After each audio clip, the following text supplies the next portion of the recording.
80കളിൽ 1980കളിൽ കേരളത്തിൽ സവിശേഷമായൊരു സംഗീത സംസ്കാരം കൊച്ചിയെ അടിസ്ഥാനപ്പെടുത്തി ഉണ്ടായി വരുന്നുണ്ട്. വെസ്റ്റേൺ പോപ്പ് മ്യൂസിക്കിൽ ഉഗ്രം പാട്ടുകളാണ്, ഒന്നാന്തര പാട്ടുകളാണ്. ഈ എന്താണ് 13 AD എന്ന് പറയുന്ന അതുപോലെയുള്ള മ്യൂസിക് ബാൻഡുകൾ, അവരുടെ ഗ്രൗണ്ട് സീറോ ഒക്കെ ഗംഭീര പാട്ടുകളാണ്. എലൈനേസക് എന്ന് പറയുന്ന ഇവരൊക്കെ കൂടെ ചേർന്നുണ്ടാക്കിയിട്ടുള്ള ആ മ്യൂസിക് കൾച്ചർ ഉണ്ടല്ലോ, ആ മ്യൂസിക് കൾച്ചറും പൊളിഞ്ഞു പോകാനുള്ളൊരു പ്രധാനപ്പെട്ട കാരണം ഇതാണ്. മിക്കവാറും ഏത് സംഗീത പരിപാടിയിലും പോലീസ് റെയ്ഡ് ഉണ്ടാവും.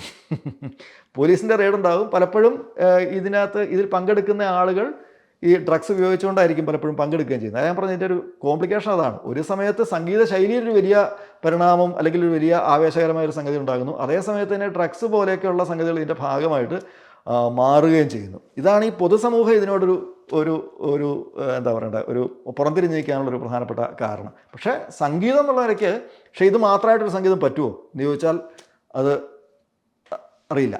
കാരണം പ്രൊവോക്കേഷൻ എന്ന് പറയുന്ന സംഗതി വെറുതെ പറ്റില്ലല്ലോ. പകരം ഈ കൾച്ചറിൻ്റെ ഒക്കെ ഭാഗമായിട്ട് പറഞ്ഞില്ലേ, പലപ്പോഴും ഒരു അരാജക സ്വഭാവമാണ് ഈ റാപ്പിൻ്റെ അല്ലെങ്കിൽ ഹിപ്പ് ഹോപ്പിൻ്റെ ഒരു അടിസ്ഥാന രീതി തന്നെ.